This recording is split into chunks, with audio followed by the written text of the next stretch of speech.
Live from Waterford and Dungarvan, this is Waterford at 1 News. Good afternoon, I'm Sinead Aherne. Today's top stories: an additional 220 contact tracers are to be hired by the end of next week. A 4,000-tonne cargo vessel, which lost power in dangerous weather conditions yesterday, is arriving at the port of Waterford around now. A team from University Hospital Waterford are to carry out the first robotic knee replacement for public patients in Ireland. And in sport, the GAA are to seek clarification on whether or not underage inter-county competitions can continue. The Taoiseach says he was only made aware last night that the HSE is asking some people to carry out their own contact tracing. Micheál Martin added the system had been reconfigured to allow contact tracing to take place within 24 hours for 1,500 daily positive cases. Thousands of positive cases from last week are to be asked by the Health Service to inform their close contacts due to pressure on the system. Micheál Martin says he'd no prior knowledge of the situation. I got a text last evening which included the Irish Times article. That's when I first knew.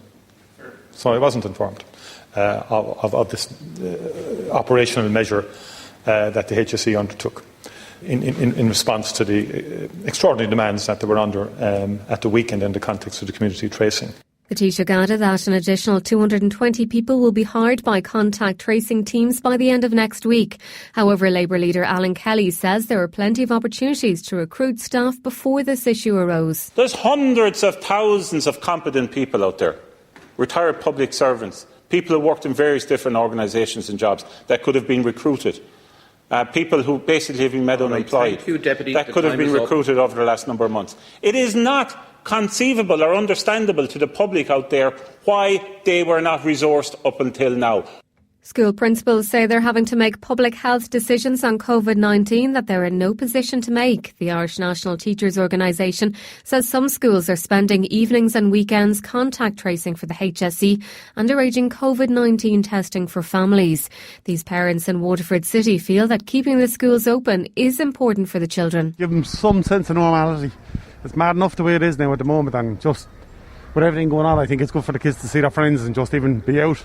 Obviously, if there was outbreaks, they'd have to consider it, but I definitely think that they should leave them open now at the moment, as long as it's safe to do so. I think the children need their friends. They need the interaction with their friends.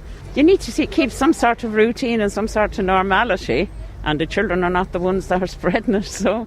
Gardaí will only be able to issue a fine to someone for having a house party if they answer the door, according to the Association of Garda Sergeants and Inspectors. A €1,000 fine is being proposed for someone throwing a house party, with a maximum of €2,500 for a third offence. On-the-spot fines of up to €500 have been put forward for people who don't wear a face mask or those who breach the 5-kilometre limit. General Secretary of the AGSI, Antoinette Cunningham, says Gardaí still don't have the power to enter a private household. For us in AGSI as sergeants and inspectors, it's the practical application of that we are concerned about. Will we get a response to the person at the door, first of all? If we don't, it seems again that we're powerless. And it's very important for us to manage public expectations, because sometimes people do feel when they call the guards that we absolutely have the response to dealing with the issue, and sometimes we simply don't. It's the final day of trading for many Waterford businesses. The level 5 COVID-19 restrictions come into force at midnight. Louise Hanlon's from the Bearded Lady Barber Shop on Michael Street. They stayed open until midnight last night and plan to do the same tonight. It has to be done if you need your hair cut, you got to get a cut before lockdown. It doesn't bother me about lockdown, because if it has to happen, it has to happen. The safety of everybody is more important than keeping the business open, I think. I know that's inevitable to some people, but I prefer life over work. So I think that's better off. A 4,000-tonne cargo vessel, which lost power in dangerous weather conditions yesterday, is docking at the port of Waterford around now. The Lily Bee, a 100-metre vessel from Poland, was bringing 3,000 tonnes of coal to New Ross after anchoring in Waterford Harbour when its engines failed. It was drifting perilously close to Hook Head. Tug lines were established yesterday evening. However, the vessel was forced to anchor in the port limits last night after fears that tug lines would break. Captain Darren Doyle, harbour master at the port of Waterford, describes the scale of the operation, which hasn't been seen in Waterford in many years. The Dummeries lifeboat was first on scene, assisted by the Kilmore and Rosslare lifeboats, and of course the fantastic asset we have here being the Rescue 117, based locally here in Waterford, provided air cover on scene during the operation. Later on in the day, the tugboat, the Tramontaine, was mobilised from the Port of Waterford, and she established a tow line at approximately 19:15 hours last night. Darren says it was a difficult operation. It was very difficult in testing conditions for the tugboat and lifeboat crews on scene at the time. So it was a great professional effort by all concerned.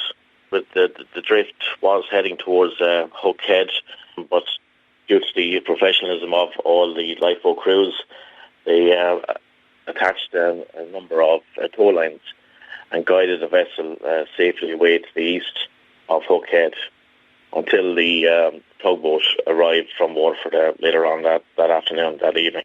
The Port of Waterford senior pilot Michael Griffin boarded the vessel at 9 this morning and guided it upriver to the Port of Waterford, their Bellevue facility, with the aid of 2 tugboats. The boat will be attended by the Department of Transport's Marine Survey Office personnel to carry out an inspection later. A team from University Hospital Waterford are to carry out the first robotic knee replacement for public patients in Ireland today. The procedure involves a highly advanced computer that calculates real-time information about the patient. Speaking to Damien Tiernan on Daysha today, consultant orthopaedic trauma surgeon Fiacre Rowan says it's fantastic to be able to offer this to public patients. We're delighted to be the first public hospital in Ireland to provide robotic-assisted knee surgery. There's one private hospital in Cork doing something similar, but this is one that's available for everyone now in our region. We're lucky to have good support from management in University Hospital Waterford with our CEO, and also industry support as well, because there's no doubt that launching these robotic platforms costs money. And farmers will have to make their farms more environmentally friendly to avail of the new Common Agricultural Policy Payment. EU agriculture ministers voted last night to make 20% of the direct payment reliant on ecosystems being introduced on farms. The new cap is expected to be agreed and implemented in January 2023. IFA President Tim Cullinan says the EU can't forget why the cap payment was initially brought in. It's to compensate farmers for producing cheap food, and we want the EU Commission and the Council of Ministers and the Parliament to be cognizant of that fact going forward. The reason is to compensate farmers for cheap food. Make the smart play with Virgin Media. Check out their smart home packages at Virgin Media, George's Street, Waterford. Sponsors of the sports news on WLR. Starting with Gaelic Games, where the GAA are set to seek clarification on whether or not underage inter-county competitions can continue under Level 5 restrictions from midnight tonight. Reports this morning suggested it's only competitions at senior inter-county grade that will be allowed to continue. In rugby, there are 4 uncapped players included in the Irish rugby squad to face Italy in the Six Nations this Saturday afternoon. Flankers Will Connors and winger Hugo Keenan will start the match at the Aviva. Their Leinster club mates Ed Byrne and Jamison Gibson Park are in line for their international debuts off the bench. There are 4 changes to the starting 15 from the last match against England in February. Jacob Stockdale moves to full back in place of the injured Jordan Larmour and allows Keenan top play on the opposite wing to Andrew Conway. In soccer, Waterford FC will face Dundalk in their penultimate league game on Sunday. The Blues know they need to win their remaining 2 games to seal a European spot. Waterford played out a scoreless draw with Cork City last weekend. And speaking after the game, manager Franny Rocket says they need to turn their chances into goals. Yeah, well, if you look at the chances we had maybe in the middle period of the second half, if we had converted a few of those, it could have been a completely different game. But I've been around long enough, that when you don't convert them, you're giving the opposition oxygen to keep going, and that's what Cork were brilliant, and they're fighting for their lives, and they showed that they were pushing men on at times, and it was a real to and fro. So look, I think you understand what you are. You have to kind of lick your wounds and move on, and I can't be too disappointed. The players gave everything. It was a tough pitch tonight, it was very heavy on them, and they gave everything, and that's all you can ask. Kick-off at the RSCs at 2 on Sunday. WLR will broadcast the game live thanks to McConnell's Toyota Waterford with commentary team Ray Scott and Matt Keane. Liverpool's defensive options have been stretched for this evening's opening game in the group stage of the Champions League. The 2019 winners are away to Dutch side Ajax in Group D and are missing Virgil van Dijk and Joel Matip. While in cycling, Dan Martin narrowly missed out on victory in yesterday's opening stage of the Vuelta a España. The Team Israel startup Nation rider placed third. Stage winner was Primož Roglic. Carrick on Sure's Sam Bennett was among the riders in the peloton yesterday. Sports news on WLR is thanks to Virgin Media Waterford.